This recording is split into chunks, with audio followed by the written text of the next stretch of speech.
Hello, everybody, and welcome to the 29th episode of Beyond Talking Points. And this is Matt, and I have my co-host Matt with me. So today we're going to have a discussion about positive and negative rights, and this has kind of been an underlying topic that's kind of been along a lot of things we've talked about the last 28 episodes. So I guess I'm going to give a brief overview. And if you've listened to this podcast in the past, you'd probably suspect that me and my co-host here have some disagreements to probably flesh out, or at least to push back on each other. So I'm going to end up giving some kind of like base objections and letting him, try to give a defense, and I'll see if it satisfies me. We'll go back and forth and have some fun, and that's how we plan on spending this episode. So just a brief overview, if you're not following if you haven't followed the general difference between positive and negative rights, or if you haven't heard it laid out in this way. So a negative right is your freedoms from things. So an example of this would be generally things like freedom of speech are thought of as government cannot infringe on your right to say certain things, or at least in certain settings, they can't crack down on your rights to say things. So you have the freedom from government in this situation to, pursue the speech you want to say. So nobody has an obligation to you. They just can't hurt you, right? They can't take that from you. So that would be like a negative right. A positive right, as an example that'll probably come up in this conversation, that comes up a lot in the mainstream political discourse, is like healthcare. And that's when people argue that people should have a positive right to healthcare, because people should have access to healthcare services if they're in need. And that kind of right would require somebody to, say, give you healthcare. So you do need somebody to intervene to provide you with it. But somebody could be claiming that doesn't mean we don't have a right to it. So generally, I stand by that they're really only negative rights. And if you've heard me talk, especially in I think recent weeks, I brought this up a few times. Since I only really believe in negative rights, I almost, to some extent, don't think rights exist. And that's also kind of a way to frame this conversation, because I think most of our rights are freedoms from government. So, and that's what a lot of what's in the Constitution is about. It's freedom from Congress, cracking down on your will to pursue your own religious interest, things like that. So these are all freedoms from another body. And I almost think, since my ideal doesn't have a government, these types of rights aren't real, because if we didn't have a government, you wouldn't have to have these rights from the government, right? So that's kind of another broad point I make, and that's kind of why I don't feel like I need to ground my rights in anything metaphysical or anything like that. But in the terms of this conversation, I really only believe in negative rights. So I think I've laid out those definitions, and I'll give you a second to, I guess, add anything on in the overview, and then maybe we'll transition into some objections I have. So go ahead. The video that I linked to you, Tom Richley, something like that.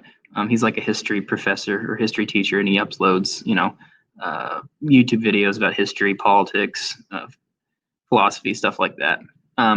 But I bring him up because he mentioned like two key figures in American history that represent both views of rights. So on the one hand, you have Thomas Jefferson, who was a strong proponent in negative rights. Jefferson was all about, at least in theory, small government, and he, in his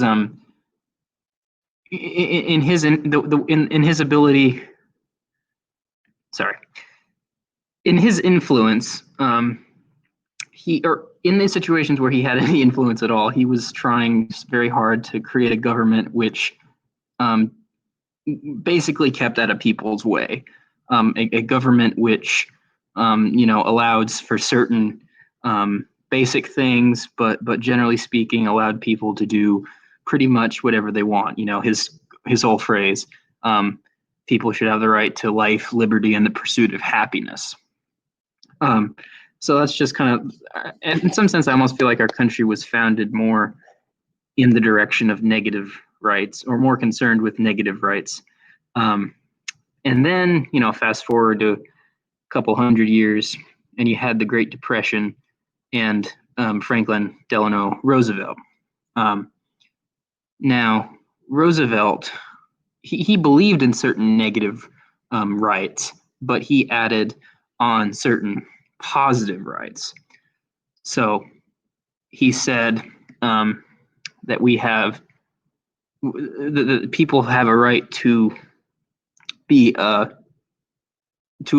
have a right not to be fearful, not to be in state of fear all the time.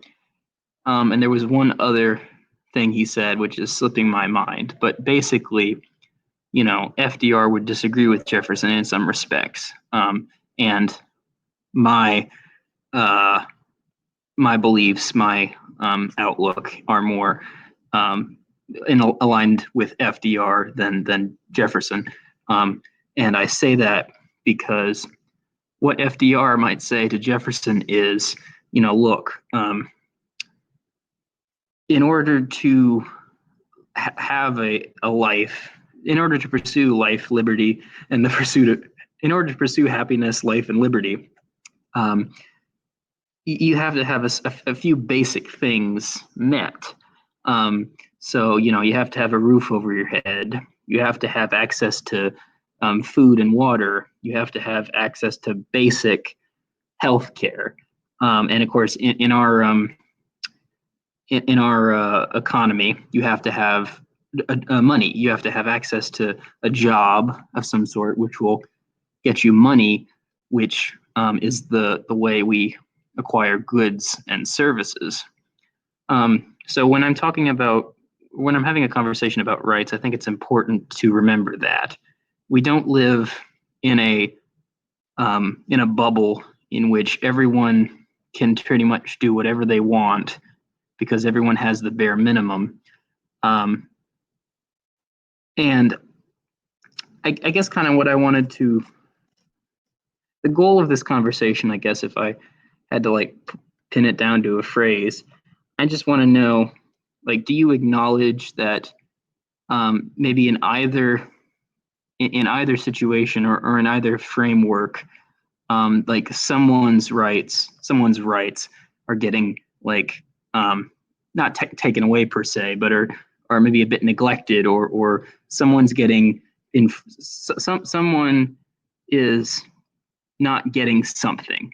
So in a society which maybe theoretically was solely on believes solely in negative rights, the people who don't have basic things like healthcare and shelter, they would be the ones that suffer. But in a situation, in a government, in a country there that believes wholly in positive rights, you could say, or the libertarian might say that, well, that means that they're, if I earn $500,000 a year, I'm going to have to pay for Joe Smith's healthcare because he can't afford it because he's a janitor. So it kind of goes back, I guess, to what you talk about often, which is the trade-offs. And I guess I just kind of, before the end of this conversation, I want to see if you believe that there are trade-offs to both worldviews, or if you really think that one really fully encompasses what it means to be human and the society that we should construct. So I have two thoughts. I guess I don't want to take your words super literally at the end, because so the most correct thing that I agree with in what you're saying there is that I think positive and negative rights have an incredibly vast tension. And that's one of the objections I kind of wanted to bring up, and I want to run by you, and I think that'll be a good springboard here. And I think I'll reconcile that to come around to, I guess, your broader conclusion, maybe closer to the end of the podcast. So one thing that seems apparent to me is the existence of really any positive rights ends up infringing on a lot of the basic negative rights that you'd hear any libertarian kind of argue for. So for example, I'm a big proponent of freedom of association and being able to contract with whoever you want for really any reason, as long as it's consensual agreement. So if you and I want to, if you and I want to make a trade, I think we have every right to do that. And I don't think anybody should be able to tell us we can't trade if the trade is only reflecting our property, you and I, and it has no other involved parties. I don't see why anybody should be able to tell us not to. And I would say that is like a negative right we possess, is that we should be able to have this consensual agreement if we both agree, free from outside forces. Now, I think pretty much the positive rights that are typically pointed to would invalidate freedom of association, because unless there's a willing participant in it, then you don't have the freedom to associate. So I guess an example of this would be like that. It would be back to the healthcare one. If you're saying healthcare is a positive right that everyone has, well, you're either requiring that people are there to consensually give them healthcare, in which case you don't really need healthcare as a positive right because you already have freedom of association, or you say there isn't people who are willing to give them healthcare consensually. So you're going to, I guess, kind of force a healthcare apparatus to exist that will be able to give them healthcare, and you're going to bring that into existence through other means, which is typically by confiscating money and creating a government institution, right? So it wouldn't happen naturally if there was no third-party government, because or else you wouldn't need this positive right. So you're violating freedom of association because to get to that government apparatus, you have to say tax a bunch of people or something of the sort. So I think by redistributing these resources, you're going from having this positive right to infringing on the negative right. I think these rights are always going to be, the positive and negative rights are going to be contrasting, because if people freely associated, you wouldn't need that positive right to fulfill the need, if that makes sense. So maybe I think you could push back on the healthcare example, maybe, but in general, the way that these two forces, I guess, these kinds of rights interact, do you think I'm onto something? How do you kind of respond to that? I think that the general ANCAP or libertarian argument, I think that they often miss something, and that something is this. If people can get away with it, they'll take shortcuts and they'll be lazy, and they will even if they don't have to help somebody, for example, that there's a possibility that they won't, and so you could say, like, when it comes to this healthcare debate, like, oh, the free market will take care of everything. Everyone will have healthcare due to the free market, and I'm not saying you're saying that necessarily, but I've heard people make that argument. But I don't think that freedom of association, as you call it, is going to lead to the healthcare outcomes which I think every civilized society should have. Okay, I think I need to rephrase what I was saying, because I don't think what you said was necessarily wrong, but I feel like you took what I was saying and pulled it in a different direction, right? So I'm pretty much saying I don't expect freedom of association to give everybody everything, right? Because if for people to interact with each other, generally there's something in it for them, right? So if there was a free market, people usually pay to get healthcare. Now, there'd be a lot of people doing pro bono work. There'd be a lot of people donating, and all that could happen freely too. But I'm not telling, and I think I admitted this the other episode, it's like I would expect in really any system people to fall between the cracks. So like I'm the first to cede that. Now, I guess what I'm not really asking you to say, well, I'm willing to make that. I'm not asking you to say that you're willing to make that trade off. I'm more asking you, aren't these positive and negative rights always going to have tension? Because you're saying freedom of association doesn't fix the healthcare problem, which is why we have to give them the positive rights. So I guess what I'm saying is, did you agree that positive and negative rights can't really coexist because the positive rights trample on the negative rights? Or you could put it in the nice way to, I guess, your side, because you're more pro positive rights, but you could say the negative rights trample on the positive rights. But either way, we're admitting that these things can't really coexist. To some extent, it has to be one or the other, or else you end up infringing on, I guess, both to a lesser extent, right? But if we're talking about in the abstract, you can't really have a right to both because one of them is going to be infringed upon. I think that's more what I was getting at. I wasn't really asking you to kind of say if you thought it was preferable of a system. I was more saying this meta point about rights. I mean, in some sense, I'm willing to split the difference with you. I mean, I'm not sure. I think it often depends on which rights we're talking about. Um, I don't think that all negative and positive rights contradict each other, and I think you can have some of both. Um, but are there some positive rights that negate some negative rights, and some negative rights that negate some positive rights? Yeah, I mean, I think that's uncontroversially true, and I guess that's kind of the point that I'm, maybe you've even already conceded it. That's kind of the point that I really want to think about in this podcast. I want us to acknowledge first and foremost that kind of something I mentioned the other day, which is, any system you have, people are going to fall through the cracks, and so I think it'll make the conversation much more honest, if maybe we can both like come to an agreement that that both negative and positive rights come with benefits and with costs. Okay, so I think I have a couple points to make, and then I think I want to explain why maybe pursuing that route is going to be less fruitful than just some interrogative questions I have about positive rights, because maybe there's clarification to be gained on my end from hearing your thoughts. But I think what I would say is there are pretty clearly trade-offs to one or the other, because if you're talking about a lot of positive rights are kind of well, you're talking about pushing the baseline up, so they end up being like you're going to distribute things in different ways, and that's going to benefit certain people, it's going to hurt certain people, it's going to tax certain people, it's going to give things to other people. And yeah, that's inherently a trade-off that some could say is worth it and some isn't. Now, I would jump to the kind of what we were talking about last week and say, but I think certain hierarchies, just like values, I think these certain ones are valid, right? So I think negative rights are fine because they come from the individual. The individual is making these choices. And I think positive rights are forced onto people. And I'm not okay with force. And I think force is illegitimate. And I think it's wrong, right?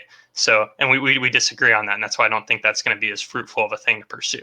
So I can acknowledge there's trade-offs, but I also do think there's a reason why negative rights are more legitimate to me than positive rights. And that's why I have a lot of questions about positive rights, because positive rights don't strike me as, I guess, intrinsically valid. They're really based on kind of the outcome to me, and the outcome doesn't really validate it. It doesn't validate violating freedom of association and certain things that have the locus of the individual. So did you want to double down on that road, or should I pursue some other, I guess, interesting questions I have that are about positive rights? I guess I'll just say something really quickly, and then you can, start peppering me with questions on positive rights if you wish. So, I mean, I guess right off the bat, I think we are then agreeing to a certain extent, at least, which I'm pleased about. And I guess I would just say that I don't see the value, or rather, I think this idea of free association that you talk about often, I think that comes at a cost, and that's the kind of cost that I would be trying to avoid if I were, dictator of the world. Okay, I'm fine. I'm fine with leaving that part there. Okay, so here's a few things when just thinking about positive rights that kind of sprung to my mind, and I was just curious how you'd reconcile it, because I feel like you probably thought about this more than I have, or presumably thought about it more than I have.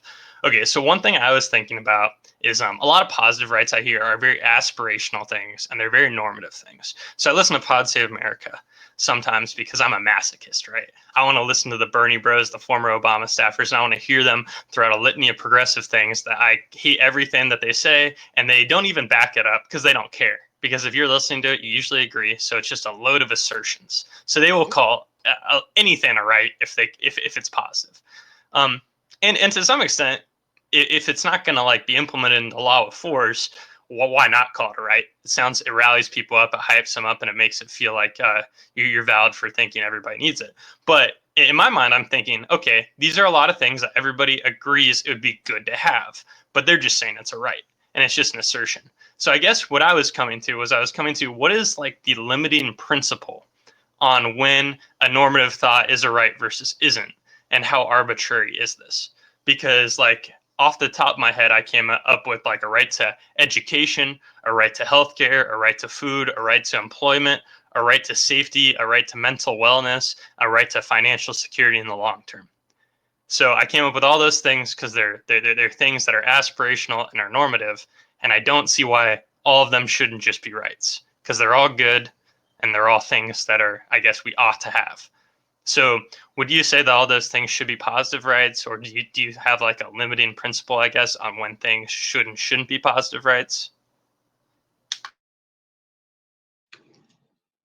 So when I'm considering the question of rights, I'm most concerned with what are the conditions that people need in order to um, thrive, in order to um, enjoy life to a certain extent. Um, and you know, I actually don't have a problem in that list you just gave. I think I would probably say that yes, all of those are rights, and we can maybe bicker on the nature of uh, what the words you said exactly mean and what that exactly means in the broader scheme of things. But you know, um, we and this is almost where I'm gonna like maybe upset some animal rights activists, but like humans are very like unique beings. There's really, as far as we know, nothing quite like us. Um, and this kind of goes back to another conversation we had before. Like I believe in something such as human nature. I think humans are kind of built a certain way. I think they have certain predispositions, and I think um, the kind of society that I want to that I envision, the kind of society that I want to um, that I want to head towards is the kind of society where people um, are able to um, have the basic needs taken care of, as well as having other things which aren't quite basic needs, but which are necessary um, if you want a certain end goal. So I think someone should have the right to food, the right to housing, the right to health care. Just because if you don't have that stuff, you die. Okay, but then it's like, okay, but is education a right? And I would say, yes, it is, because the educated person is far more free, if you'll forgive the term, than an uneducated person. You need a certain level of um, you need a certain level of education in order to sort of know something about the world around you, to know to know more about yourself, to know about what kind of things you might want to do with your life. Do you want um, what kind of life do you want to lead? What kind of person do you want to be? So and it doesn't bother me. I know you don't like rights in the sense that like you're not a religious person, so it's like you're skeptical of the metaphysics of it, if you will. Um, but I'm not very concerned with the metaphysics of rights. And I'll tell you, I guess, why that is. I'm also not religious. I don't believe that a God created us with certain rights. But I do believe that because human beings um, exist, and because human beings have a certain nature to them, I think that means that would logically um, logically lead us to should logically lead us to interact with other humans in a certain way. And so, yeah, just to summarize, what I consider rights are the things which allow people to express themselves and live life to the fullest extent that they're able to. Someone in a third world country doesn't have the kind of freedoms that you and I have, and I would go so far as to say that that due to certain things, due to whether it's their corrupt government or geopolitics or what have you, they have been deprived of certain things that you and I have. But I want to see a world where everybody has what you and I have in that basic sense. Doesn't mean everyone has to be a millionaire. Doesn't mean everything is a right, but it does mean that, as far as I'm concerned, certain things have to be taken care of before I can say that society is just or is worthwhile or is worth living in. Okay. Uh, in in a in a moment of, I guess, podcast self-awareness, I think I want to say that I'm kind of intrigued in like certain parts of positive rights in terms of how you'll defend it. But that doesn't mean that every time I ask you a question, you have to turn it into a litigation of the base conversation of negative versus positive rights, because I'm more curious about some nuances. So I do appreciate what you said at the end and how you tied that into the broad theme, but I don't think that's necessary if I'm going to keep grilling you on questions. So I do want to throw that out there just to be aware so we don't get too redundant. But I do acknowledge how that's part of the broader point. Now, when we're focusing specifically on things like, okay, so broadly, you're okay with these things that you think are necessary for some sort of level of involvement in the society. So you can make the case that that's food, shelter, and even education, and then jobs and things like this. So I guess when I say when I ask what is the limiting principle, it also on a very specific level for each of these things, I think you also need some sort of limiting principle, because you don't just say, somebody's entitled to food, but it's also like, well, sometimes food is, a very expensive meal that I could not afford. It's filet mignon or something like that, or it's a nice, it's something that's not McDonald's, right? So when you say people have a right to food, it's like, okay, well, to what food, right? Are they entitled to anything that they can get their hands on, or are they entitled to like the basic level of sustenance, right? Do they have to eat certain things that are nutritious, or can they eat whatever processed junk that they are willing to buy? And then I think a better example is when it comes to things like jobs, and when it comes to things like the minimum wage, right, where people say everybody should have the right to make a certain level of money per hour.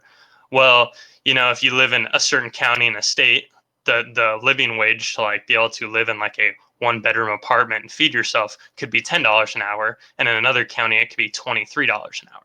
So you can have these vastly different, I guess, standard of livings in areas, but nationally, the stance of like Bernie Sanders is that $15 minimum wage is what is necessary for people to have like a honest living.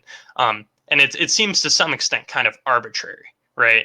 So well, I guess what I'm saying is a lot of these things sound aspirational, but it doesn't answer the question to what extent. Like, to what extent does somebody have a right to healthcare? If somebody has like needs a treatment that would cost millions of dollars, do they have a right to that? Because it's infinitely more expensive than, say, doing things that would save thousands and thousands of lives for people in Africa involved with like malaria, right? So you need some kind of limiting principle to a lot of these things because there is scarcity. You can't say people have an unlimited right to healthcare, because if there's some very rare treatment that only a top surgeon can deliver, he can't deliver that to everybody who needs it. He can only deliver it to a small number. So I guess when you see this happen in the market, things get allocated based on price, or they get allocated based on who can get to who, based on referrals or based on other status that people end up figuring out amongst themselves. But I get worried because positive rights talk about government, and then they don't usually acknowledge how they're going to deal with about how they end up bottoming out with scarcity. And then you end up with like, I don't know if you remember Charlie Gard in the UK a few years ago, but that was the case where the infant was pretty much on life support. And there was a couple of surgeries that the people in that country, and I don't think the NHS wanted to do it, So a panel pretty much sentenced the little infant that had just been born to death because they didn't want to give it treatment and they didn't want to keep it on life support, right? So it's like, to what extent do people have rights to these things, even if you're saying they have a positive right to them? How do you work with those kinds of questions?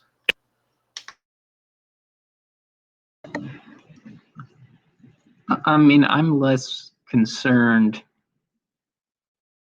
You can give like specific examples where you can say, well, this person needs this $1 million treatment, or they're gonna die.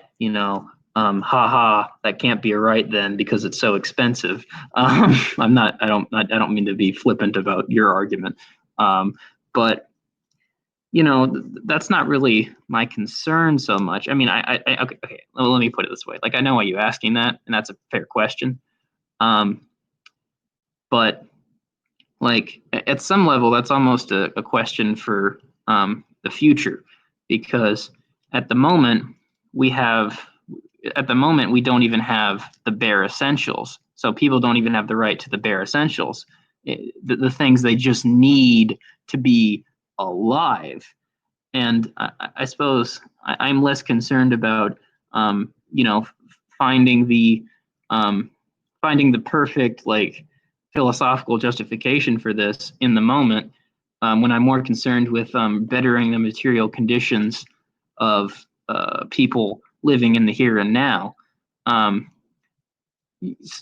So I like that. That is definitely something we have to think about, but I don't think that necessarily invalidates my point in the sense that we're not even at that bare minimum yet. Now, of course, when it comes to something like healthcare, I mean, technically, we already have free healthcare or we already have universal healthcare in the sense that doctors don't turn you away unless they're like a really special, expensive doctor. But if you go to the ER and you're dying of a gunshot wound, they're going to treat you.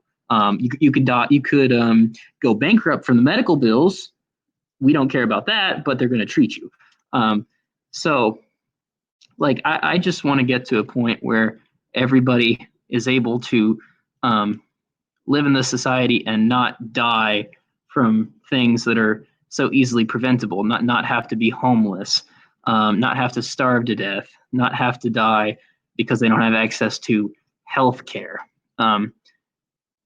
That is my main concern. And only afterwards do we have to start ironing out, okay, how much of healthcare does someone have a right to, or how much food does someone have a right to? I think that squares that circle for me. Okay, I have like two more, I guess, general positive rights questions. Then maybe we can summarize, maybe push back on more things. But I do want to get to these. Okay, so another one I have is, it's kind of about positive rights potentially contradicting each other because of the way the government handles it. So I guess an example is, I know everybody's talking about like you have the right to like a living wage, but also I threw out like the right to financial security. And this is how everybody gets mad at late stage capitalism, because there's a recession like every 10 years. And, I chalk that up to the Federal Reserve. And I chalk that up to how we incentivize people to borrow money when they shouldn't borrow money with artificially low interest rates. Then those companies have loans that come to roost, and they didn't end up using their resources effectively because they got money too cheap. And then all of a sudden, when they reflect on their asset status, they realize they're having a bad time, right? When their debt gets more expensive after they borrowed it initially at a really low rate. So this is something that happens regularly, and it is well-intentioned policy, right? The idea is we have growth when times seem bad, so we give people cheap money, but it ends up having this huge negative consequence because assets are allocated poorly, and it leads to crashes. So to some extent, I guess I would say I could see somebody arguing that something like the Federal Reserve should exist because people should have rights to a job. And something that incentivizes job creation is cheap money. But then that same thing will later cause, say, like a crash. So in my mind, like the right to, I guess, financial security, right? So the economy not crashing every 10 years would be in conflict with the way that the government tries to incentivize jobs for everybody to have. Another way to look at this would be like home ownership. The government has the Department of Urban Housing Development because they want people to be homeowners. So they incentivize these loans that are pretty bad for banks to take on. But then those banks take on those loans because the government backs them. But then what ends up happening is other things financially get based on those loans. And then when they go under, it hurts other people in a separate sector. So in the attempt to, say benefit home ownership, you end up hurting other people because that's the way that interfering with the market has it. So I guess the easy answer is to say, well, if you make everything public property or something like that, you abolish markets, then you don't have to worry about that because all these things end up being because of government market interplay. And if the government can perfectly centrally plan everything because there are no markets, then maybe that'd be the way around it. But if that's not going to be the case anytime soon, I guess how do you kind of reconcile that one pursuit of one positive right can either make things worse for a bunch of other people who are unrelated, or it can even end up backfiring? Because that's something that I see in public policy rather often, is policies end up initially working or being perceived to work, but then they hurt the people they're intended to help. And this is one of the reasons why, before I was more of a libertarian, I turned kind of right wing because I saw a lot of policies backfiring. So I guess how do you reconcile that, or I guess do you have any thoughts on that? I mean, I guess the simple answer would be that I don't think that our current government is pursuing pursuing the right ends, or in other words, I don't think that the government is really concerned with getting the American people to the bare level of living. So I'm not in any. I don't need to. I don't need to defend. The government singling out homeowners and saying, I want everyone to own a home, or I don't have to defend the Federal Reserve in the sense that I don't think that my vision of positive rights, or the ones that are worth pursuing, I don't think are being implemented. But as to whether certain positive rights, just in general, contradict other positive rights, that's another philosophical conversation that we have to have at some point. But when it comes to what is necessary for life, I don't see the contradiction in those specific positive rights. So if everyone has a roof over their head, if everyone has access to food, if everyone has access to water and healthcare, and if everyone has access to jobs, we can debate the specific details, but maybe you would want to flesh this out for me. I'm just not seeing the contradiction in those basic rights. It depends on when we're getting into some more maybe higher level rights, or rights that we consider after we've taken care of the bare essentials, that perhaps there are more trade-offs, and there are more contradictions among them.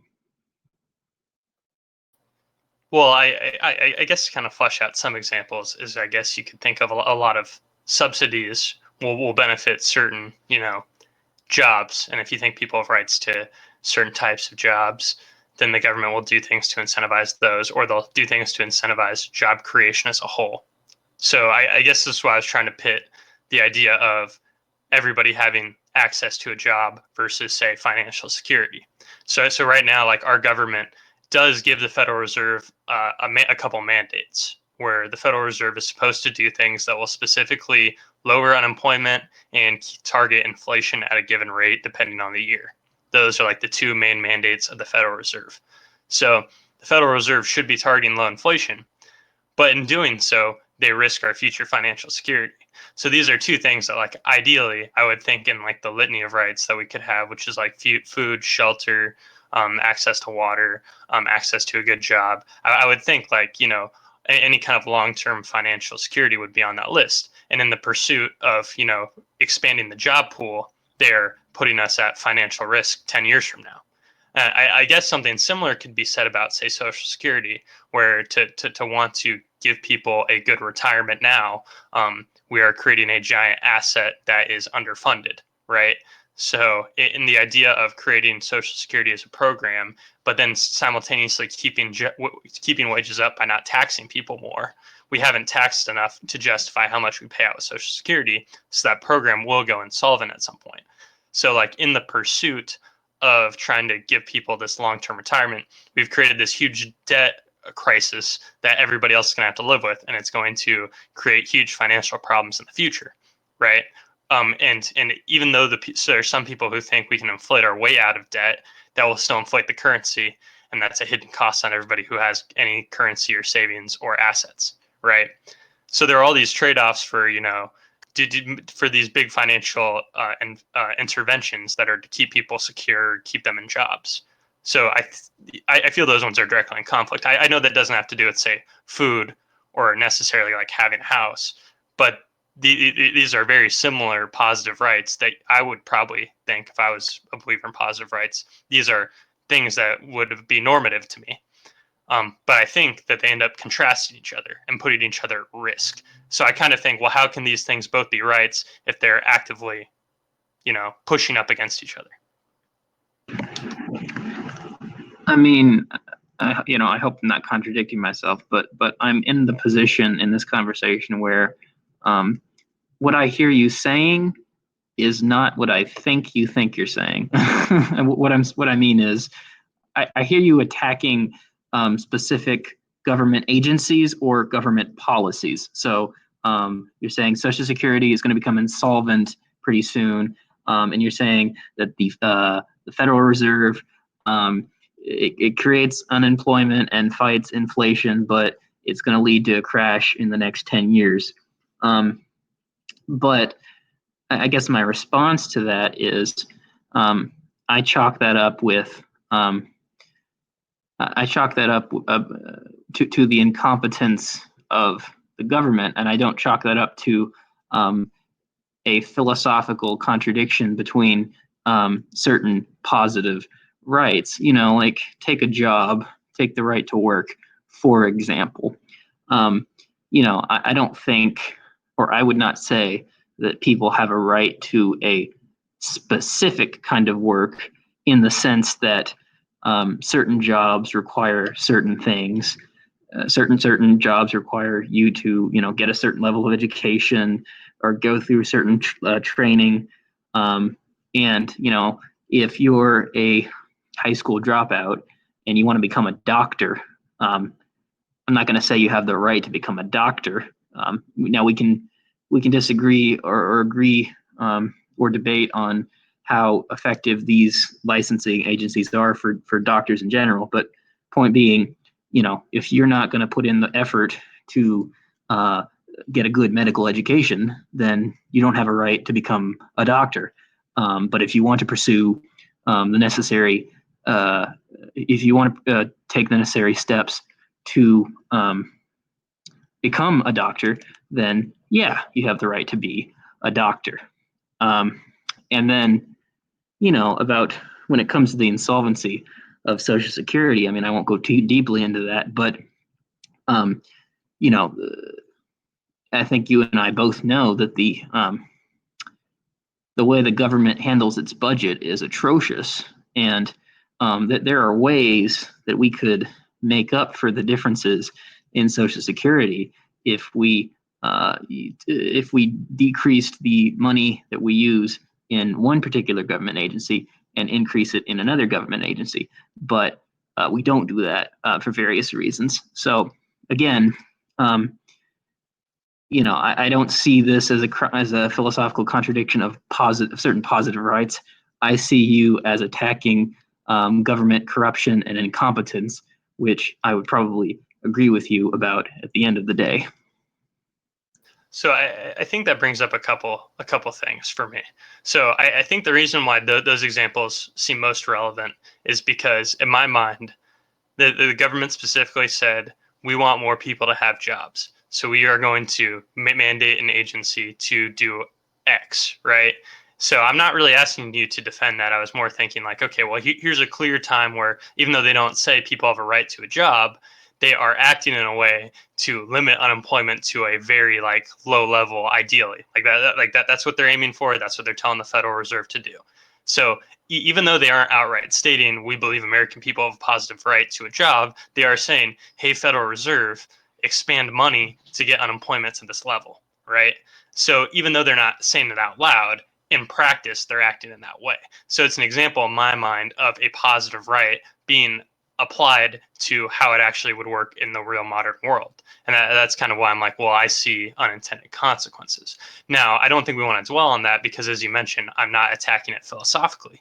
But I think one of the reasons I'm not attacking it philosophically is I think that we're finding that to some extent, positive rights are grounded in a very subjective way because you're defining it kind of as like the baseline of what somebody needs, right? And I've kind of asked about limiting principles or what normative things would count because I don't think that's really an objective standard. You can say people have a right to food, but then it's like, okay, well, there is a unlimited variety of food. You're just saying like they have access, they should have a right to a certain amount of sustenance. But then I would think, okay, well, from whom? Well, what kinds of food?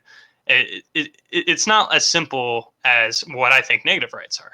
When I think of negative rights, I think of, well, these are things that originate from the individual and you're acting on your own voluntary nature and it all comes from you. You own the rights to your own labor and you own the rights to your property and you can choose who you associate with. All of that is very grounded because it's all grounded in who will work with you consensually, which is much different than say, um, which is much different than saying people have rights in education and then thinking, okay, well, what kind of education? Do they need college? Should people have free access to PhDs, even though they could get a job with a bachelor's degree? Should people have free access to a bachelor's degree, even if they can get a good job with a high school degree in some places?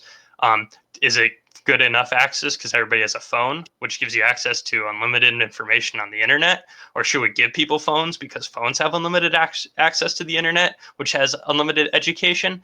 So, like, that's why I almost think a lot of positive rights aren't philosophical. They're kind of subjective, and every nuanced detail of them comes down to a subjective evaluation that is really grounded in just preference. But I think the negative rights are very objective. And I think that that's why I'm so hesitant to adopt positive rights. So I know you're egging to saying a lot about that. So the floor is yours. Okay, so I think, I mean, there's so many different angles to your statement. Um, you know, when I say that someone has a right to food, what I mean is somebody has a right to all the necessary nutrients that go into making a physically and psychologically healthy individual. Um, now you can't force someone at gunpoint to eat vegetables. If they don't want to eat vegetables, I'm not saying that the firing squad's going to come to your house and make you eat broccoli. But what I am saying is people should have access to the necessary nutrients, and people shouldn't have to live on, McDonald's all the time, just because it's cheap and just because they can't or they're struggling to afford healthy alternatives. Now, as for the question of how subjective or objective this conversation is, I guess I might need a little more fleshing out in your part. So, I mean, I see it as objective in the sense that, going back to my previous examples. To be a human being means you need certain things so you don't die. And again, you seem to be getting to the edges of the conversation, and you're saying, well, what level of education do people need? What kind of food do people need, or do people have the right to? What kind of education do people have the right to? And I think it's objective in the sense that people do need certain things in order to have a certain standard of living, and I think that to I think that most people, if they could have access to healthcare and education, if they, there's a reason that, the United States is like one of the most liked and the most hated countries around the world. And I think part of that is, at some level, a lot of people want to be like us. Now, again, I'm not saying we're perfect. Obviously, we're not perfect. And in certain instances, you could say the government acts like we have certain positive rights. In other instances, they don't. Healthcare, they don't act like we have a positive right in that respect. But, Sam Harris once said in some podcast he was on that, you can, it might have been one of the Sam Harris, Jordan Peterson debates. He said, you can not know what you're missing. And I think that's a good way to look at it. I think most people, or probably the majority, if they could get a nice education, if they could get healthcare regularly, if they could have a job, if they could, never have to worry about going hungry, they would. And so I don't quite understand why you're saying that is a subjective interpretation of humanity when most people yearn to have a life as privileged, if you'll forgive the term, as yours is and mine is. Most people don't want to live in a hut all day, facing a scorching sun and having to walk 2 miles to get a, a bucket of water, which half of it will evaporate by the time you're back to your hut. Most people don't want to live that life, and that is why I would say that this is actually more my vision of positive rights is more objective than you're letting on. So I think what one of my main critiques, I guess a more maybe academic way of phrasing it would be that the things you're arguing for aren't very universal. They're not universalizable, right? So in general, you can say people have hunger, but when you're talking about, say, people's diets, it varies completely based on, I guess, culture and the thing that's most important is what is truly available, right? When we're talking about scarcity. So if you're at a place where you can only eat certain types of food, then those people would presumably only be getting certain types of food unless you could import it. So what I guess I'm saying is you can say broadly people should have a right to food. And it's like, okay, I'm fine with that as a normative statement. You can say that's what people should have. But I guess I don't think you can universalize that as a rule, but you can universalize something as you have the rights to your own labor and to reap the benefits of, what you're able to trade your labor for. And then the things that you've now acquired from your labor, which your labor was intrinsic to you, you can now use to go get other things, right? And all these things stem from you and your labor. But then when you start talking about things like education or healthcare, it's like, okay, well, all of these things are completely different based on the individual, and all of them have 500, sub definitions, right? So you can get healthcare because you're going to die, and you can get healthcare because you have a limp. You can have healthcare because your leg just hurts for a couple weeks. You don't even have a limp, but it just hurts, right? So there are these varying degrees of things like healthcare, and then there are varying degrees in a similar way to education, right? So, you could say people should at least get through 8th grade. because then you have like some level of basic introduction to a lot of things. And, you know, honestly, when it comes to a lot of minimum wage jobs, I don't know if you even need to understand more than like an eighth grade education, because some of them are very, very simple, or they don't really use that. But for some jobs, you need to get a PhD. But some people would want to pursue a PhD and some people wouldn't. Maybe more people pursue a bachelor's degree if you could have everything accessible. I'm not discounting that. I guess what I'm saying is when you talk about rights and you're using broad words like education, that or healthcare that have so many subcategories that it's just hard for me to distinguish what is, I guess, particularly valid or universalizable. And then that's before we even talk about, say, scarcity. And I think scarcity is easier to imagine. I know you like bringing it back to the United States, but I don't know why our conversation is confined to the United States. Why don't we talk about why don't we talk about countries that are more impoverished and why they don't have positive rights? And the reason why you probably say they don't have positive rights is because it's hard to get to that floor. It's hard to get to the floor in a place where there aren't even enough huts for the people that live there. So it's like, well, how can you say you have a positive right to housing if you can't get housing because there aren't enough houses? So it's like, well, that right can't exist if there isn't stuff for you to get to, right? So if you're on a desert island, right, you can't have positive rights because there's none of the stuff that you think you need exist. If it was year zero, or well, not year zero, but like, 20,000 BC, and you're in the middle of nowhere, you could say you have a right to healthcare because everybody should have a right to healthcare, but you can't exercise that right because there's nobody there to come and give you it. But what I'm saying is, well, you can reap the benefits, the rewards, and the rewards of your own labor. So if somebody finds themselves in the middle of nowhere and then nobody has laid a property claim to the property you're on, then you can look around and you can make yourself something. And then once you're willing to defend it, you have a property claim on it, right? And everything you've done has been from your own labor, and everything you've gotten, everything you've acquired has been an extension of that. And then if you go and trade it, that's an extension of that. So that's why I see these negative rights very grounded, and the positive rights are more aspirational. And this kind of, I'm not saying that what you're arguing for isn't intuitive, especially in the Western world. I just don't think it's philosophically universal in the same way that, say, the rights to your own labor is. And that's why I kind of push back on it as a right. And that's why I think negative rights are more valid than positive rights. And I understand the case for positive rights and why it's an aspirational goal, and I'm not discounting that. I would mostly criticize it for policy reasons and why I think a lot of those policies end up backfiring.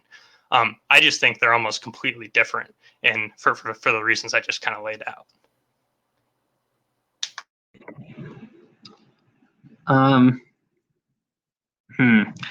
Okay, so like when you say culture, like I guess I'll push back on this idea that my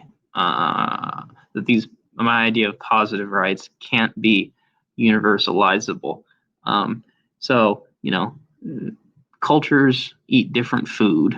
How can we universalize the right to food? And that's not really. I don't see that as a contradiction of my point. I feel like I'm being mischaracterized right now. Well, but can I finish? Yeah, go ahead. I just want to say that based on how you're starting, I feel like I'm being mischaracterized. Well, let me think of another way of putting it. Okay, so you would say, let me steelman your argument in the hopes of getting it right. So what I hear you saying is, to the negative rights come from the individual, based on certain things that are tangible, that are universalizable, such as the right to your own labor. And positive rights are kind of almost utopian, or not utopian, but like idealistic, or you said aspirational, and that due to the subjective differences among people, among cultures, among individuals, you can't quite say certain things are rights. And not only that, but there are so many different aspects to things like healthcare and education that you have to pin down which part of healthcare or education you are saying is a right. Is that a good characterization of your position? Okay. Yeah, I'm fine with you continuing on based on that. Yeah. Okay. So, I was going to use the food example because I think it's a simple example. Just because different cultures eat somewhat differently, or vastly differently for that matter, that doesn't mean uh, that I don't think I don't see how that's not universalizable in the sense that people can people can. There's a lot of food out there, a lot of different kinds of fruits and vegetables and meat, and you can prepare it in vastly different ways. And there are so many different meals that you can create. And all I'm saying is when it in terms of the right to nutrients, the right to food, it is that people should have enough access to all the types of food that you need to have that have all the vitamins and minerals and protein that you need in order to live a happy, healthy life. But I don't see why cultures eating different food really invalidates that, unless we assume that certain cultures just eat nothing but garbage, which is not really the case. I mean, you could say that Americans don't eat very well, but most Americans don't eat McDonald's all the time. A lot of people cook their own food. So I'm saying people should have the right to the access to all the necessary food groups. That doesn't. That's my point. So I think a better way to maybe be more productive is I guess I was making 2 points, and they're related points that interact with each other, so that I think they have to both be taken at once. So the first one is, if you're in 20,000 BC in the middle of nowhere and there's not another person in sight, I think the negative rights I'm talking about are somewhat, I guess, actionable, right? Because you still have the right to your own labor, and you still have the right to benefit from your own labor. You can hunt something, you can stake out your own little grounds, and you've done this. But then you don't have your right to healthcare and your right to housing can't really be actualized because there's nobody there to provide it for you. So that's like point one. And then point two, and I think that's a very objective point, because everybody who does work can think about their own labor and their own inputs, and then how they have been reciprocated for those inputs. And in more primitive times, that's hunting and actually, killing an animal and so you can eat it. But now it's, so I sit at a desk and I input things and I get money, and then I buy a dumb movie poster because I wanted it, right? So even though those are me buying different things or eating different things, it's still universal. It's universalized because it comes down to that like core thing that is existent even like as long as humanity has existed. But then when we're talking about positive rights, they're almost so you can broaden out to say, well, I'm just talking about a right to food and a right to education. But I guess food could be a bad example, but I don't think it's the worst example. But I guess I don't really want to dwell on it, because then it gets overly nuanced about what kinds of foods are available or what kind of diets people prefer. But I guess what I'm saying is, when we talk about, say, like a right to an education, thinking about what education level is and how it's delivered to you and what education really means to you as a person. And if we're talking about formalized or informal, and if we're talking about different fields and how much knowledge people should have a right to on different fields and to what fields that should extend to, and then how you go about obtaining that knowledge, if you think we should learn even more about certain things, I feel like all those things show that it's not as objective and rooted. It's very subjective based on what we're just kind of thinking is good and what we want for society. So I'm not saying that's like not an invalid way of thinking about things. I'm just saying it feels odd to claim it's some kind of right when these other rights feel much more valid because they're intrinsic to humanity as a whole. And then this one is just, I understand the point of it's a baseline we want, but it's still depending on 2020 versus 1990, the idea of a right to an education would probably mean very different things. So it's not universalized in the same way. And I wouldn't really say somebody in negative, in 20,000 BC really wants or cares about a right to education, because that's really just if they could figure out how to plant something or hunt something, but there's nobody there to tell them anyways, in my example. So I guess that's what I'm saying. Here's where I think these things are different, and this is why I think one is legitimate in a more abstract philosophical way, and that's why I'm willing to defend one instead of the other, which could still be noble, but I don't think it's as, I guess, valid as a philosophical point. Or at best, I guess I'd say it's completely different. I feel like you're making this like making the issue of positive rights a bit more complicated than it has to be. But let me put that aside for 1 second. I want to address that's actually a very interesting thought experiment you just gave me. But here's how I interpret that, or here's the way that I kind of think about it. So if a caveman in 200,000 BC or whatever you said, decides that a piece of land, he's going to live in a piece of land, or no, let's say there's a cave. He finds a cave. He decides, I'm going to live in this cave. He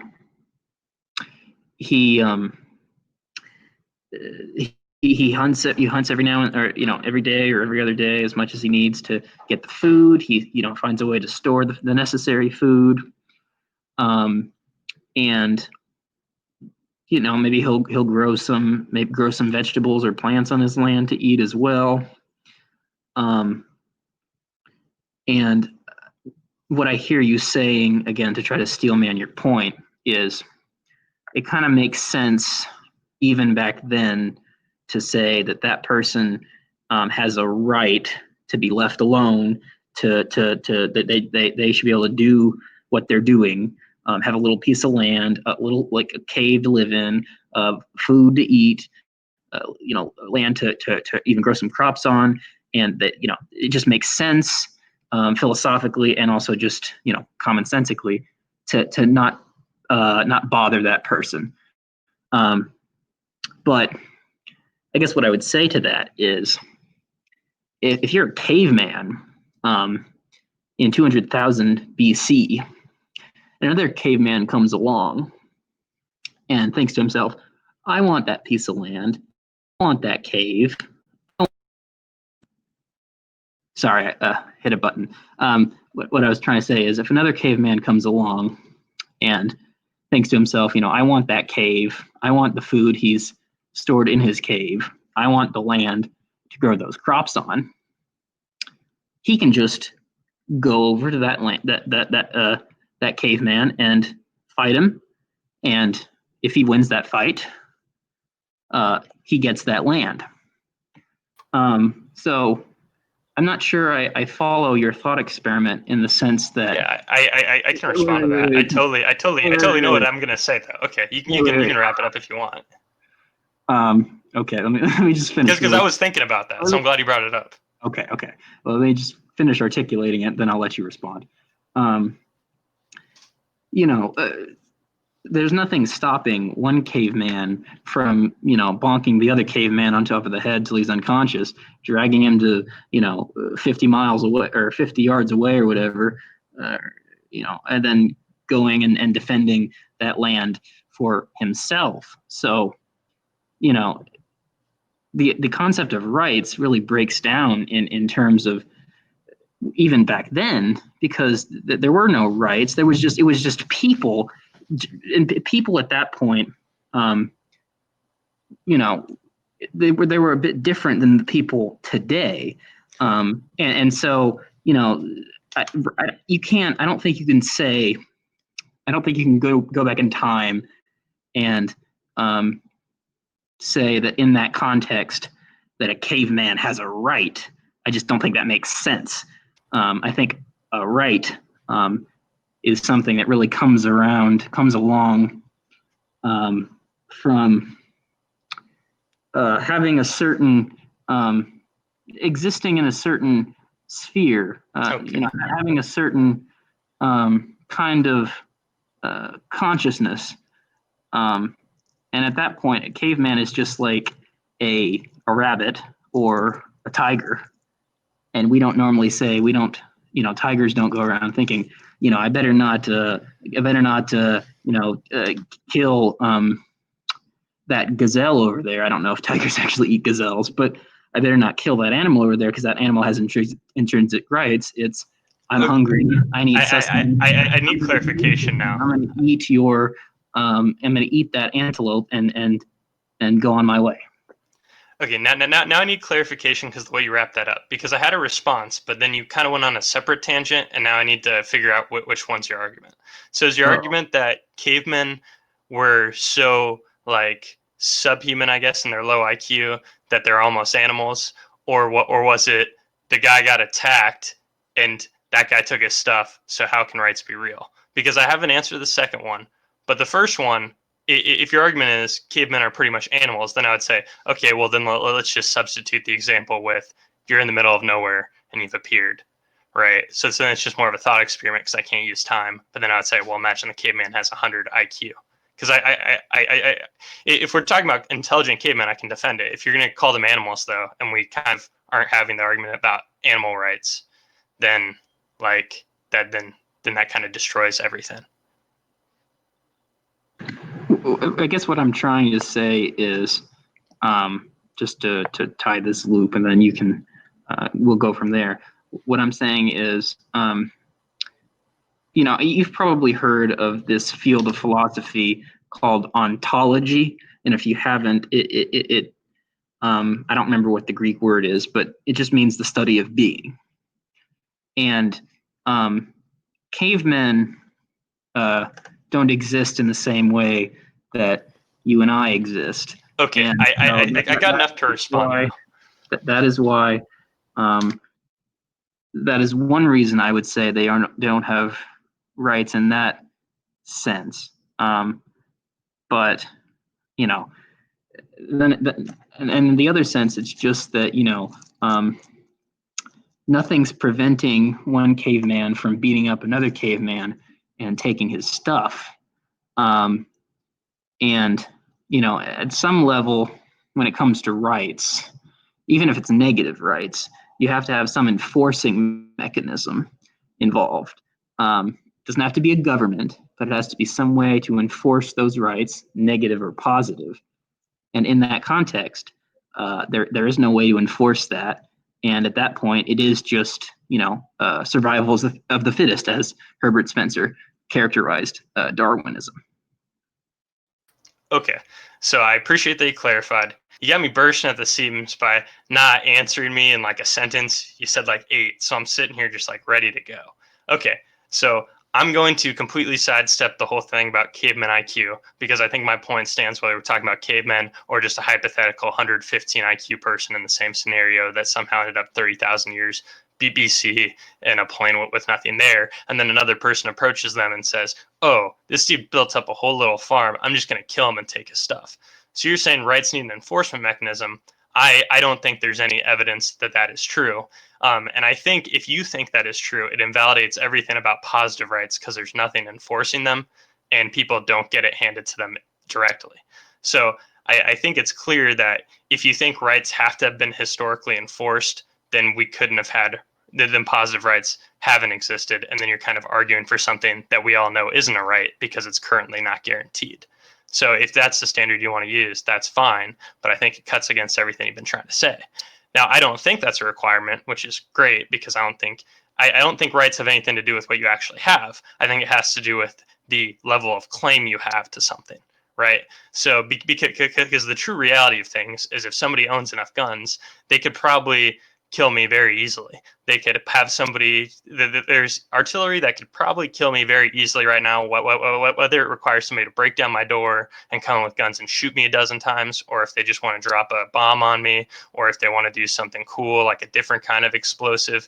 All these things could kill me, but I don't think you would say that like I didn't have rights because they killed me, or you wouldn't think that you wouldn't think that there are certain things that are core to me, right? So just because my freedom from government, the government didn't adhere to it, that doesn't mean I shouldn't have that right.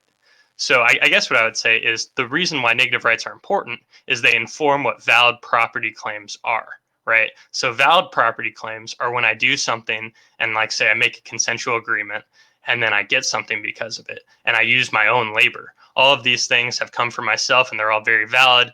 And it follows that because all of this is rooted in me and as things I've done without violence, that I have the right to it. Now, just because I have the right to it doesn't mean that an unethical piece of garbage could shoot me in the head and take all my stuff. Having a right doesn't put a force field around me, and I'm the first one to acknowledge that. I just think that's a completely separate argument. And I would love if those rights were enforced, because then I wouldn't be taxed and I would be allowed to have any voluntary transaction I wanted without being worried about thrown in a cage. But we don't live in that world. And I think if you want to say every right needs an enforcement mechanism, then you'd have to say that in every society, probably known to man, there are no rights, because not all rights have been defended with, you know, with unequivocal force historically, or probably any time in the future either. So I just think the enforcement thing, although that was an intuition I also had when I was thinking this through, and I think it's a valid intuition, but I think it's very misguided. So I don't think that's really relevant. But I would say the real important point I'm trying to make, though, is the negative rights I'm talking about inform what kind of property claims are valid. So even though that guy could come and bonk me in the head and take my stuff, and I haven't put a force field around me, it does say he's clearly wrong for doing it because everything has come from my labor and then he has stolen it from me, which is evil, right? He has infringed on my rights because he's an evil person, right? So I have had I've validly acquired all this through through my own self ownership, if that makes sense. And I guess if you want to interpret this the next level, you could say, well, maybe this is why I don't really believe in rights, is because what be beyond what does saying certain things are valid from government, okay, so the main reason I push back on rights is because in the Bill of Rights it says here are freedoms from government. So if there is no government, do rights really exist? Well, I think you could argue rights do exist because rights inform what a valid property claim is, right? That's why we have freedoms from government, because those would be invalid property claims by the government when the individual has the valid property claim. I think that's the intellectual form of argument I'd be probably trying to get at, if that makes sense. Okay, so I think I wasn't quite clear with my language about one point. So when I was talking about that enforcement mechanism, I was contrasting, I guess, what we consider civilized society with what the philosophers call a state of nature. So, Darwin, when Darwin was studying, when he was a naturalist, when he was spending his time, in the Galapagos or in South America, just studying the various animals and plants that there are out there. He began to question his belief in God, because he was like, how could a just God create all of this? I think it was about one of the things that really bugged him was there's some insect that lays its egg inside another insect, and they're when the larva hatch, when the eggs hatch, they bury themselves out of the other insect, instantly killing him. And I bring all this up because in a state of nature, so to speak, there really is I don't see. I guess I don't see. I don't think the rights question really makes sense philosophically. I don't think in a state of nature, meaning meaning a world in which organisms are simply concerned with surviving long enough to pass on their genes. I don't think the rights question makes any sense. I don't think that's how nature works.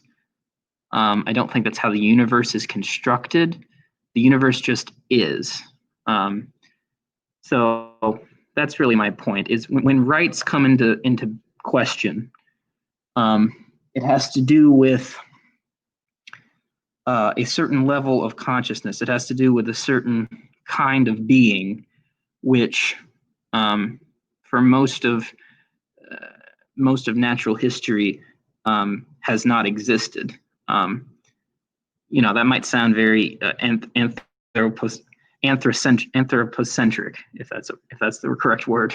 That might sound very human centric, but I don't think it is, because I'm not saying we have rights because we're human. I'm saying we have rights because we exist on a whole other level than an aardvark or a lion or a crocodile. Second point. When it comes to, and this kind of goes back to the broader question of like, what are rights? You can take that apart no matter who you're talking to.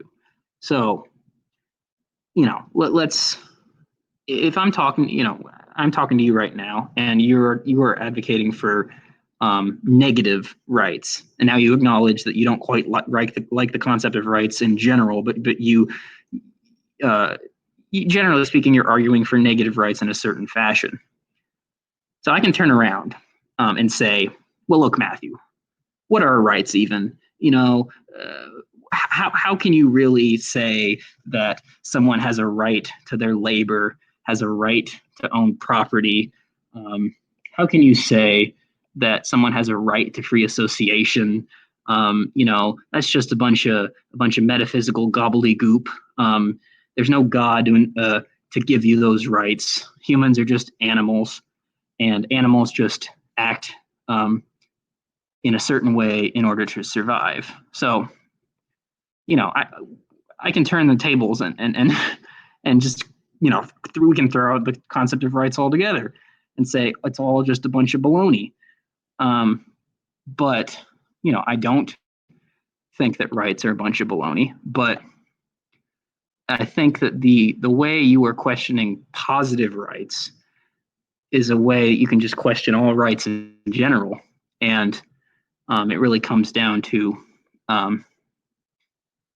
how, the kind of the way you see what the concept of rights even means. Well, that raises a few thoughts for me. I mean, I almost want to be lazy and just say that all this really harkens back to is the individualism collectivism debate to some extent, because my instinct when you talked about that and about how a lot of it can be gobbledygook, which I'm not really opposed to, which is kind of why I don't like the language of rights. So I guess my first reaction is one of the reasons why I push back on like people on the left describing these things as rights is because it's really just a really nice way of saying I'm entitled to this thing from society, even though I'm not producing. Right. So even though I'm not able to provide a certain amount of things, I'm still entitled to the other end of that transaction, even though I can't afford it for whatever reason. And it sounds like a way to try to root this in something beyond I can't hold up my end of the consensual bargain, so I'm going to say I'm entitled to it. So I almost don't like the language of rights because it dresses that up in a way that has a positive stigma instead of like a negative stigma. And I'm okay with people framing things to fit their agendas. Like I frame things to fit my agenda. That's fine. I'm not gonna spend all day worrying about that. But in a way, I do kind of believe in the individual because to some extent I romanticize the individual, because the only thing that I can really see having some sort of existential value is knowing that something like fully came from my labor, right? Because everything else is so far away from me. So when we talk about healthcare, if I break my leg, like sure, I want somebody to work on me. But also, that's not something I created. That's not something I put out into the world. So I think it is very hard for me to argue intrinsically that I'm entitled to it, unless I'm just broadly saying people should have this. So I'm saying they're entitled to it. So I'll just let you jump in because I don't want to pontificate. You can get your point in. Well, no. I guess I just want to I'm asking a clarificatory question. So why are we going to draw the line in the sand and say where value comes from, or where what is most important in life, is knowing that something was a product of your labor. You see what I'm saying? Like, you can philosophically take apart all of this, and just throw it all out the window and say it's all gibberish. But I don't think it's very helpful, because I don't think it gets to the real core of our disagreement. So you can say to me, well, your rights, your positive rights aren't real rights, but I can turn around to you and say, all rights in general are not even real.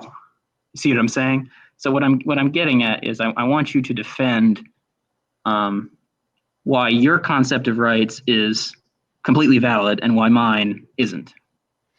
So part of the reason why we do this show is that we have completely different intuitions, and the thing that goes along with us having completely different intuitions is, when I defend something, I usually think it's a good point, and then usually you're like, try again. And I don't think that's necessarily wrong on either of our parts. I do have like a really snarky comment that follows that, where I say, but at least when I don't agree with your intuitions, at least I'm not forcing anything on you. So I think I win the tiebreaker. That's why I say to people who I'm friends with that are statists when I get in these arguments. But to some extent, since I'm not a person who, I guess, has like a religious founding that has super deep views of what is true and what has some sort of, I guess, divine validity over other things, I to some extent appeal to my intuitions. And like, when I think of the individual, I am the center of my own consciousness, right? And I perceive everything, even if free will is an illusion, as if I am in control, and I make actions seemingly on my own accord, and everything I do in my life is based around me. And there are actions I can take and there are actions you can take, but in the end, to as much extent as I have control in my own existence, it comes from me, right? So I would say all these reasons make property claims that I do, things that are from my labor, more valid than society, when society is a ton of other people who exist in their consciousness, acting on their own like hypothetical free will. So I would say that's why mine are more valid than theirs, and that's why it's wrong for me to say I'm entitled to somebody else's labor, but I would say I'm definitely entitled to at least the fruits of what I perceive to be my own free will. And saying I'm entitled to other people's things just because I need them seems kind of it seems hard to reconcile. So I guess what I'd say, to some point, I'm willing to cede that it's kind of, it's turtles all the way down, right? To some extent, because we have completely different intuitions. But I would say you're the center of your own consciousness and existence. You're not hopping into other people's bodies.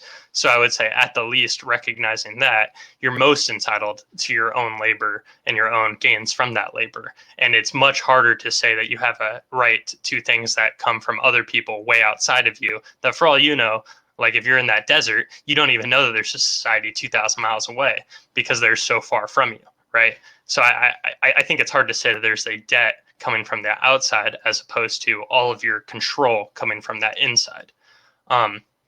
So that, I think that's why I think it's more grounded. Okay, so I guess there are kind of two main points that I would like to talk about here. So first point, I think that goes against an earlier point you said. So you were saying just now that ultimately your belief in negative rights just comes from your intuitions. But earlier in the conversation, you said that my view of negative rights, or at least negative rights in general, are universalizable. So I think you can't have it both ways, where you say, well, this is you can't say in one context, well, this is subjective, and in another context, this is objective. And then, okay, if you want me to answer that, I need to jump in now, because I'll lose my point if you say a second thing on top of that.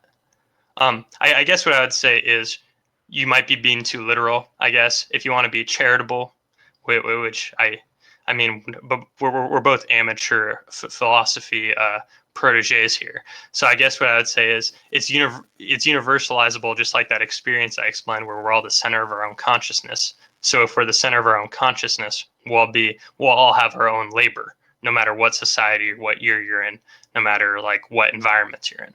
I think that's what's universalizable. In the way that I think everything's based on intuition, the argument about objectivity, right, I could argue is impossible no matter what, because we all could be perceiving consciousness wrong. But I guess what I'm saying, as far as we can feel like we have free will, that is about as universalizable as you can get, is having your own experience in the center of your own consciousness and having your own movements and labor and perception of free will. So I don't think those are in contrast. That's not, I don't think, though, you can say at that point, just because everybody has this subjective experience of being an individual and of having free will, I don't think it follows logically at that point to say I have the right to my own labor. I just don't see how you can. I'm not saying that you don't have. I'm not even saying that people don't have a right to their own labor, but I don't see. I don't see how those you can go from one to the other. There has to be some other steps along the way that you're reasoning about. But could I really have to jump in here about entitlements. Is that all right? Well, okay, yeah, that's fine, sure. You can respond if you want to. At some point I want to talk about entitlements. Okay, I guess what I would say is I'm not necessarily saying you're entitled to your own labor. I guess I'm more saying in a broad way, I have more of a right to my own output than I have a right to any other person who I don't experience their choice. I don't get to make decisions from their perspective. I don't get to live from their perspective. But somehow, I think positive rights kind of it muddies things, where things that they're doing in their labor is now something that I have. And this is going to tie into your entitlements. So I guess it's fine that I'm saying this now.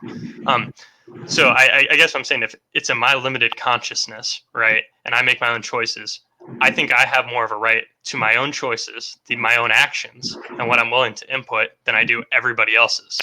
And the fact that somebody could argue that everybody else's is more something I'm obligated to than my own and what I could trade from my own seems kind of like a jump. So even if you don't think it follows that mine is necessarily true, I think it's still closer to the truth than saying all these other people who I don't experience their consciousness, I am somehow have a right to that stuff, though, more so than my own stuff, right?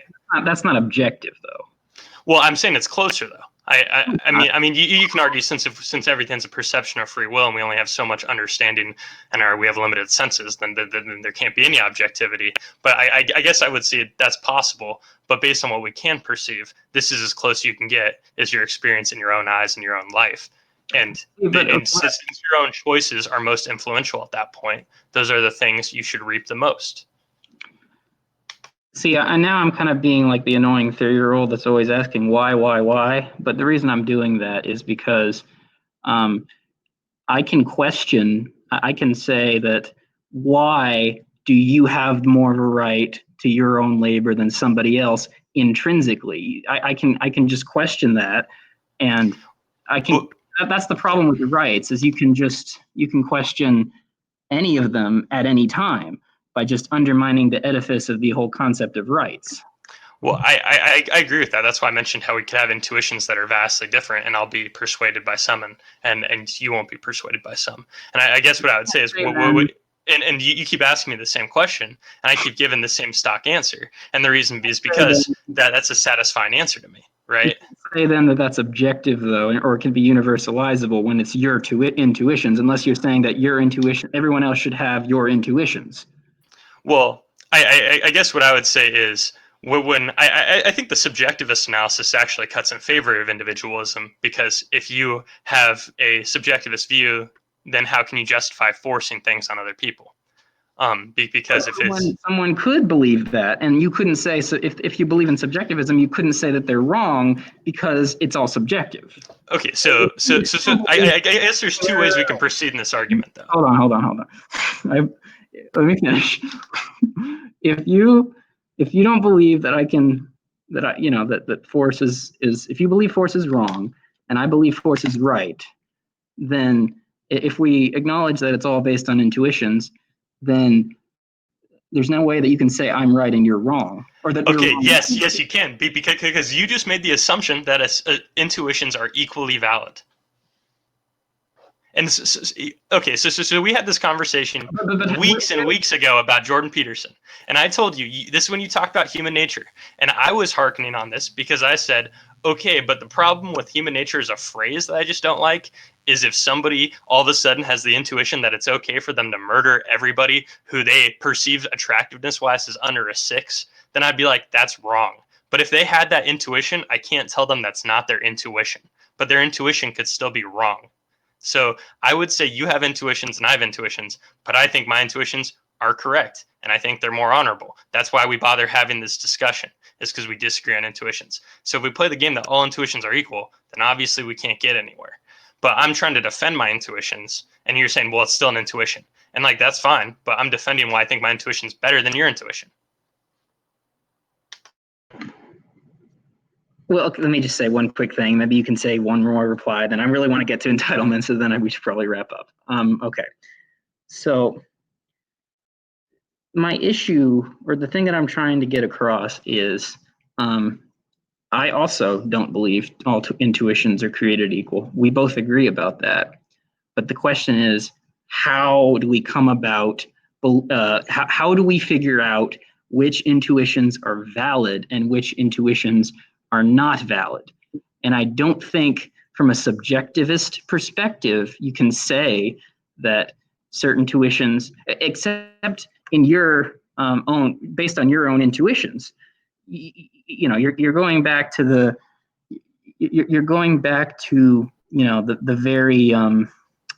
very foundation of your worldview. So I can say murder is wrong, and I think murder is wrong, but if we think about it purely from a subjective perspective, I can't say that I can't philosophically say that is wrong all the time, always, because then it's all about the subjective opinions of the individual. Now, if you believe in more objective ways of coming about it, then you can make right or wrong claims about intuitions. But I really want to get to entitlements, so say something really quickly, and then I'll get to entitlements. So I like that we were able to derail this conversation into a conversation about objectivism versus subjectivism. And the way that you just laid it out satisfied me, because I realized that I don't think you were criticizing my points. You were more saying my points have implications of subjectivism, and subjectivism is like a race to the bottom.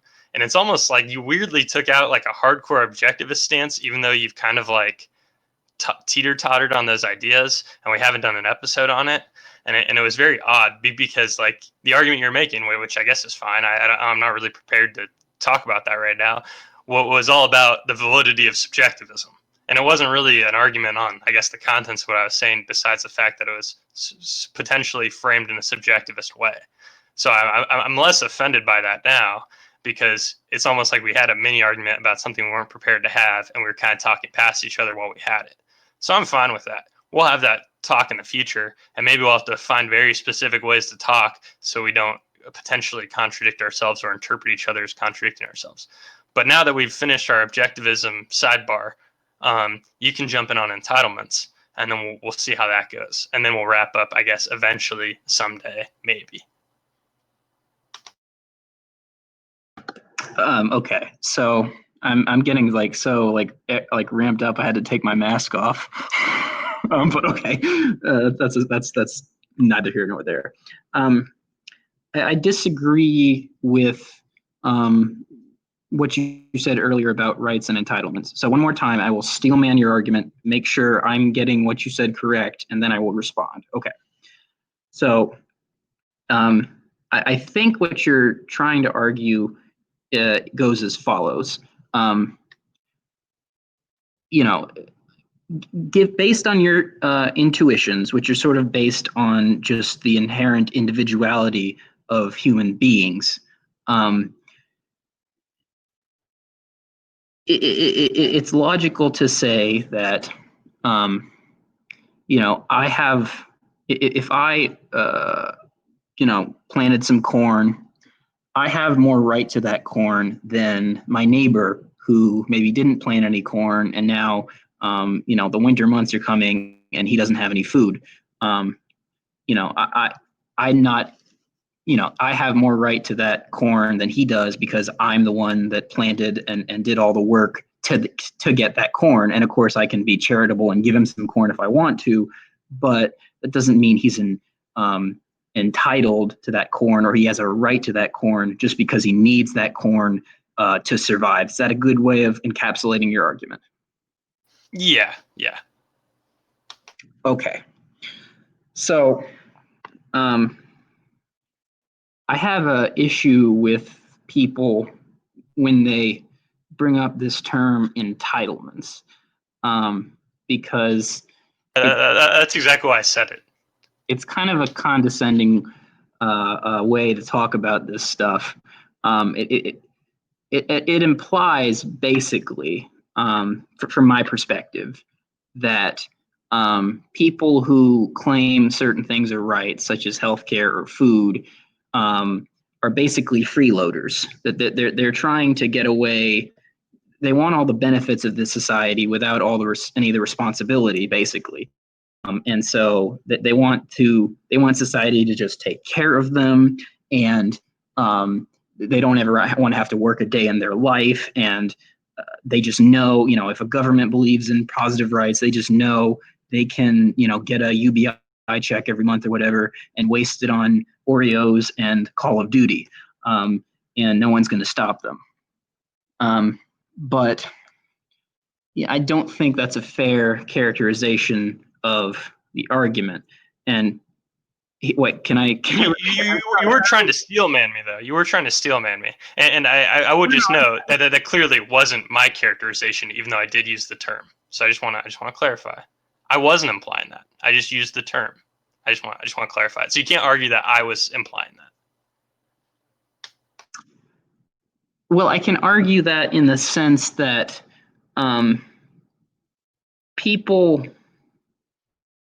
Okay, well, maybe this is just a word game, or like maybe I'm just like too focused on that one word. But the idea that healthcare is a human right, I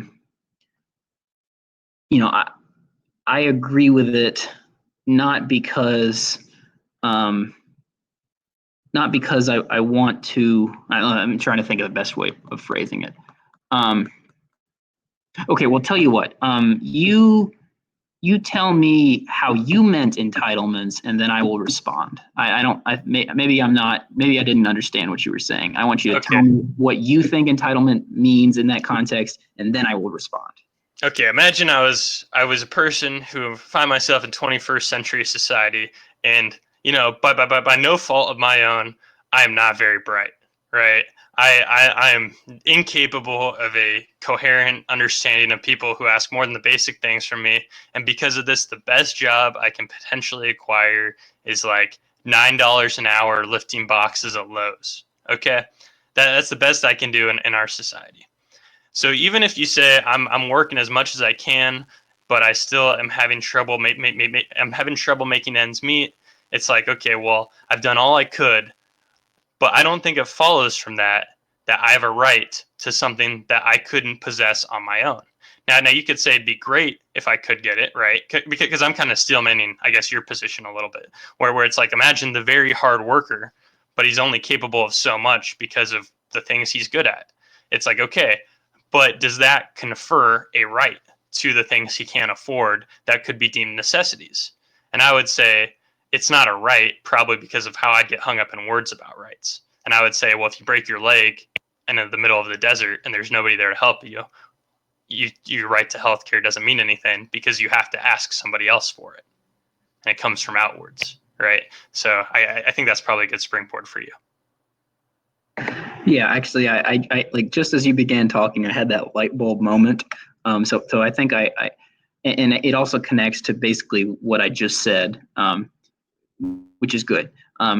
So when I was talking about that characterization, I wasn't trying to straw man you. What I was doing was,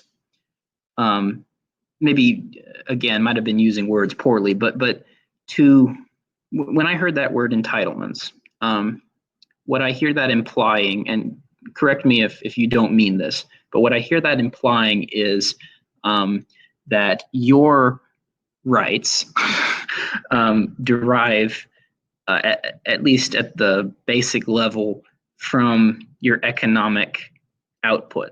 So you have, because you have, okay, because you're an individual, and an individual is able to work, is able to labor to get certain things. And what I hear you saying is, or what I hear a lot of people who make this argument saying, is that that is really where the right comes from. It comes from your ability to do something. And, I just don't think, I don't think that's a fair way to govern society. And I don't even think that's not a society worth living in. I mean, that's almost, I hope this doesn't come off in the wrong way, but this kind of sounds like social Darwinism in a sense. And all I'm trying to say is, rights come, they go deeper than an individual's ability to. It goes further than an individual's ability to get something done. So we don't say certain people with physical or intellectual disabilities, we don't say they don't have rights because they're not able to work. No, we say they have the right to, a basic level of living, even though they're not a productive member of society. And that's really where, that's the hill I'm going to die on.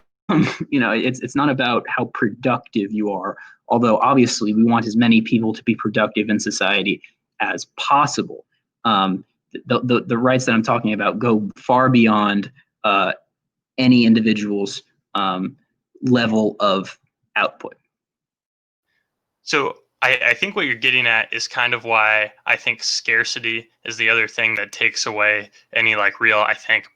So when we were talking about like the roots of what I was talking of my argument for negative rights, I'm having a hard time getting the word out. That's God, I have a really bad stutter, so I can't even try to say that word.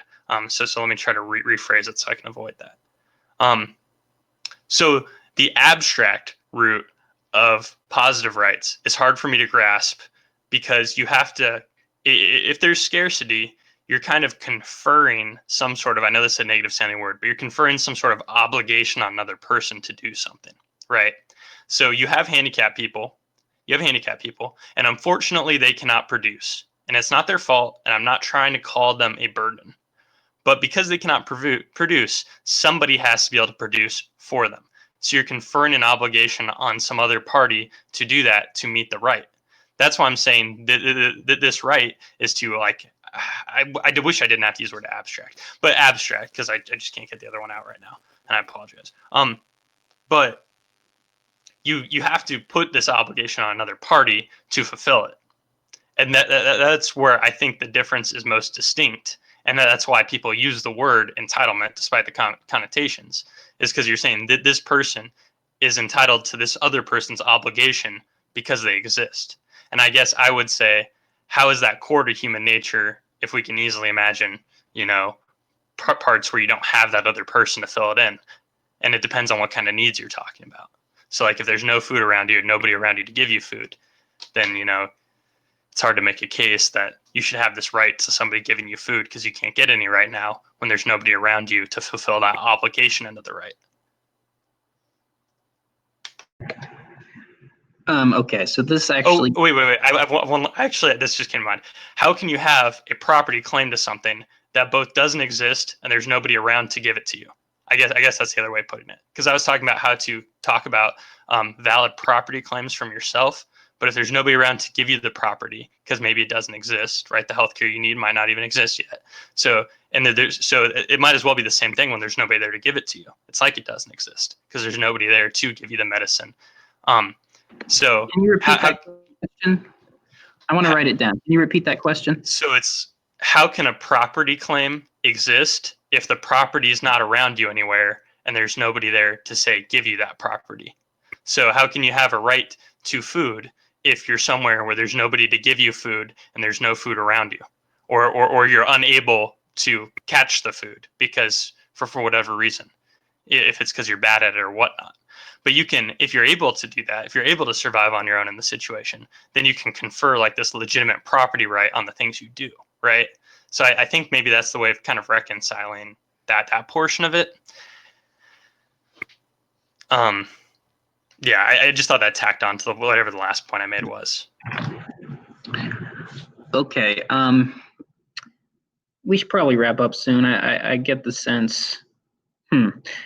By the last thing you just said, I almost feel like I guess I shouldn't say that. Never mind. I was going to say something, but it wasn't productive. Okay, so Pete, I want to really hone in on this point about obligations, because this is a very interesting point, and it gets to probably another broader philosophical point we've covered before, and we disagree on most definitely. Because I do think people have obligations to each other. And I think this is going to sound too much like the social contract, and I don't mean to make it sound like that way, but to be okay, I'm really going to sound like a social contract, and I don't want to, but so I'm trying to think of a way of rephrasing it so it kind of sidesteps the social contract. Well, let's just take an easy example. So we would say that if you have a child, okay, there's a mom and a dad, a husband and wife. The wife gives birth to a baby girl. We would say collectively that those parents have an obligation to take care of their child, or if they're unable to, they have an obligation to make sure that their child is taken care of somehow, whether someone whether they give the child to someone who can take care of it, a family member or friend, whether they let an adoption agency take care of the child. But we would say that, generally speaking, parents have obligations to their children. But I would say that like obligations, they go far beyond just like the nuclear family. I have obligations to my classmates. I have obligations to my family. I have obligations to my friends. I have obligations to my fellow citizens.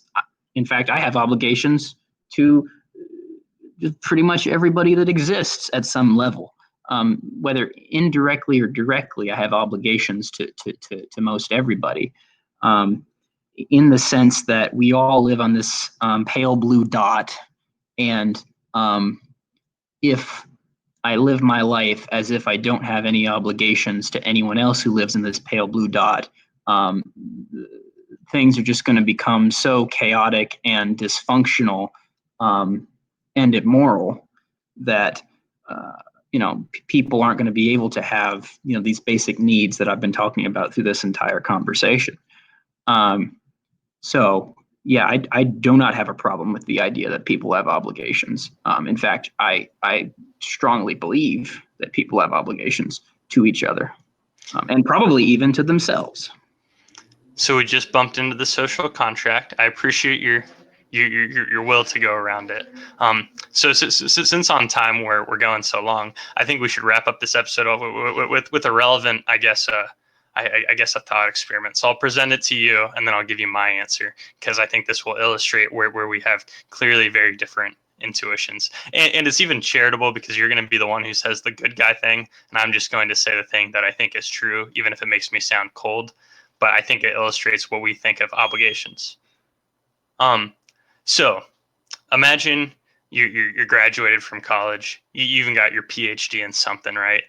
You're stretched for cash. You got like $300 in your bank account, rent's due soon, and you're only going to be able to get enough money to cover like 1 month. But you're going to your job interview, and you got like a $7,000 suit on, right? You spent all your money on it, and this is the job interview you're going to nail. You're perfect for it, but you're going to get there just on time, right? And you know that place is so cutthroat that if you're 10 minutes late, you're screwed.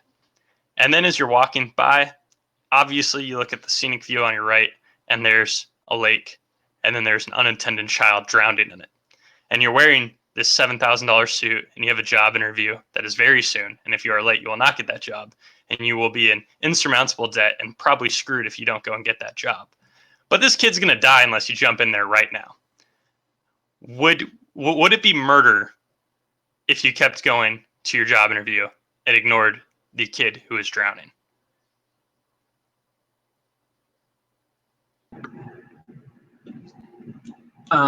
Would it be murder? I guess. Okay, that's actually a very interesting thought experiment. And I'm going to kind of give just a answer off the top of my head. Next episode, maybe I'll think this was an awful answer, and I'll backtrack. But this is what I'll say for the time being. I think that the driver has an obligation to save that child. And I don't even think, again, it's me getting hung up on these words, but like the murder question just doesn't really come up in a sense. I mean, he would be indirectly responsible for the child's death in the sense that he didn't do what he should do to save it. I'm not sure we would go so far as to call that murder. I mean, because technically we tend to think of murder as, either unintentionally killing someone or unintentionally killing someone due to, being careless or something. So, I'm going to sidestep the murder question. I just don't think that I don't think that question really is relevant in that context. But I do think if I were that person, I would expect myself to save the child. And if a friend of mine were in that situation, I would expect my friend to save that child. I'm not even saying, though, I'll just add one more point. I'm not even saying that all obligations you can always meet all obligations. I don't think you can. But I do think we should try. I do think obligations exist, and I do think we should try to meet as many obligations as we can in the moment. And the ones you can't meet, well, you hope that you're in a better position in the future to meet those obligations as well. But I'm not asking everyone to be Superman. I'm not asking everyone to I'm not asking everyone to do everything. I wouldn't even go so far as to say that I'm for effective altruism, even though I was, straw manning it in our conversation the other day. But,